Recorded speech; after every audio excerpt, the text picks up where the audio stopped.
Pamilyang Larawan ni Jelly Queverola. Kasama kong nakikipaglaban sa antok ang isang tasang. Kanina ko pa paulit-ulit na pinupuno ng kape at mga lumang gamit sa pagpipinta. Ipinagpatuloy ko ang pagsawsaw ng pinsil sa pintura at marahan itong ipinahid sa lonta.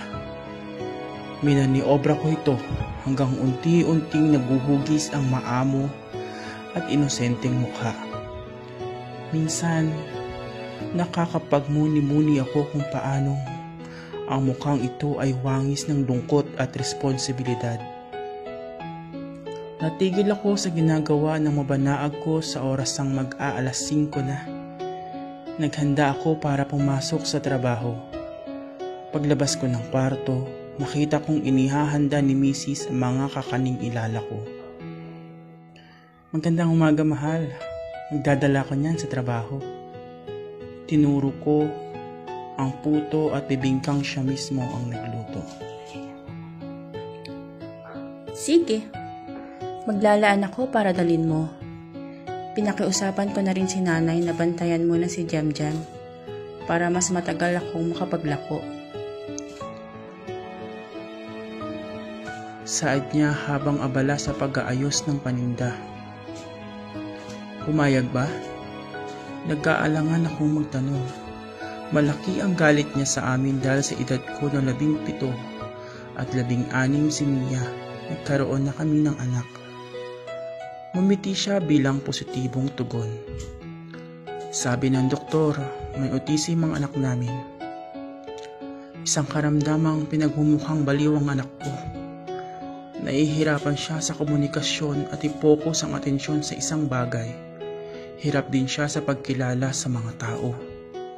Wala kaming alam paano haharapin ang kanyang sitwasyon.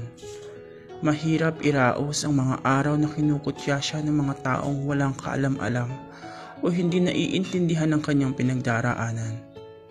Mabuti at may nagtayo ng organisasyon sa bayan na tumutulong para kahit paano ay magkaroon ng tsansang magawa.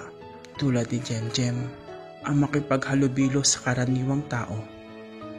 Nabigyan kami ng pag-asa. Hindi ko lubos na unawaan ang paliwanag ng doktor tungkol sa kanyang sakit. Pero ang nasisiguro ko bilang ama, mas pagsusumikapan ko magtrabaho para sa kanya. Sumilip ako sa kwarto bago umalis patungong trabaho.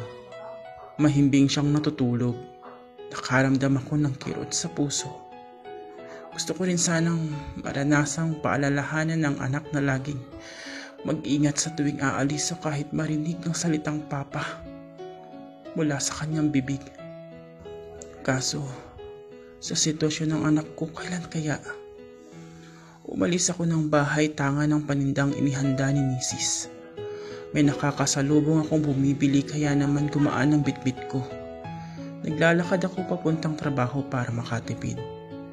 Pagsapit ng alas 5 ng hapon, muli kong nilakad ang daan pauwi ng bahay. Mayroon pang tira sa paninda ko. Umaasa akong may bibili ito sa daan. Kuya, bilhin kayo isang supot ng puto. May tinanong to kanina pa to naluto Pagtawad ng isang babae sa paninda ko. 25 piso sana ang bawat isang supot pero para kumita. Pumayag ako. Nagpatuloy ako sa paglalakad ngunit hindi pa ako nakalayo-layo ay narinig ko ng pahapyaw ang usapan ng babaeng bumili at ng kasama niya. Bakit ka bumili sa kanya? Baliw anak niya, baka mahawa ka. Pabirong sabi ng kasama ng babaeng tumatawa. May autism ang anak ko, hindi siya baliw. Pagsabat ko sa usapan nila. Parang ganun na rin yun, baliw. Sagot sa akin ng babaeng, sinabing baliw ang anak ko. Nakarating ako ng bahay dala-dala ang sama ng loob sa narinig ko kanina. At ang 3 supot ng kakanina kung sana ay naibenta kahit papaano ay malaking tulong na rin. Jem? Nakaupo siya sa sahig kaharap ang mga larawang ibinigay ng organisasyong tumutulong sa kanya. Jem, pag-uulit ko. Alin dito ang may kulay asul? Nakaturo ang mga hinduturo ko sa kanyang mga laruan. Tumingin siya sa daliri ko imbis sa mga laruan. Ituro mo kay Papa. Huwag mong sigawan ng bata. Pagsaway sa akin ni Mila, inilayo niya sa akin si Jem. Bakit hindi? Para siyang may sariling mundo. Hanggang ngayon, ganyan pa rin siya. Kaya pinagtatawanan niyang anak mo.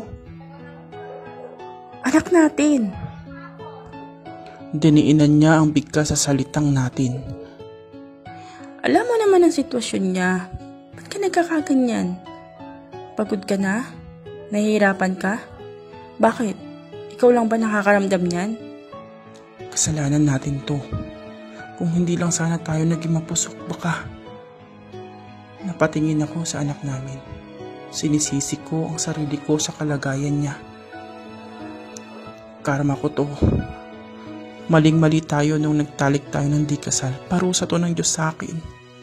Simula ng away namin, hindi na ako umimik. Kahit ang nakagawian kong pagsilip sa anak namin bago pumunta ng trabaho, ay hindi ko na rin ginagawa. Sinubukan akong kausapin ng asawa ko subalit nagkukusa akong umiwas. Nagtagal ang ganoong sitwasyon ng halos 1 buwan. Hanggang isang gabi, nakita kong muli ang pinipinta ko noong nakaraan. Hindi ko alam kung anong meron sa gabing iyon at basta na lang akong nagpinta muli. Tinapos ko ang nasimulan. Minani-obra ko ang mga lumang gamit sa pagpipinta. Buo na ang maamong mukha ng bata sa pagkakataong ito. Sa may gilid niya ang inang mapag-aruga at may umaapaw na pagmamahal. At ang kanyang ama malayo sa pagiging huwaran. Kinaumagahan maaga akong nagising. Pinuntahan ko si Mia na abalang nagluluto ng ititinda. Namuo ang luha sa mga mata ko hanggang isa-isa itong pumatak. Napahagulgol ako. Patawarin mo ko. Nanghina ang loob ko sa sitwasyon natin. Niyakap ko siya ng mahigpit. Simula noon, kapag walang trabaho, sinasamahan ko sila sa center kung saan tinuturuan ng mga batang may autism ng mga bagay na makapagpapabuti sa kanila. Nabigyan ako ng pagkakataong makausap ang kapwa kong magulang na may autism ang anak. Sa mga kwento nila, napagtanto kong maling mapanghinaan ng loob at imbis magdala sa salita ng iba, mas pipiliin kong tulungan ng anak ko. Isinabit kong larawang ipininta. Ang larawang nagpapaalala ng mga pinahahalagahan ko. Magaling ka pa rin sa pagpipinta, mahal. Pagpupuri niya sa akin.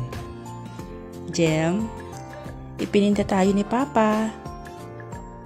Dinala niya si Jem sa harapan ng larawan naming 3. Nak, patawad dahil sa nasigawan kita. Pangako, hindi ko na gagawin yun. Nakatitig siya sa larawan. Itinaas niya ang kamay na para bang gustong abutin ng larawan. Papa? Sa loob ng 5 taon sa wakas, narinig ko siyang tawagin akong Papa. Niyakap ko siya ng maigpit. Nagbunga ang matagal naming pinaghirapan ng asawa ko. Sumilay ang pag-asa sa gitna ng hamon.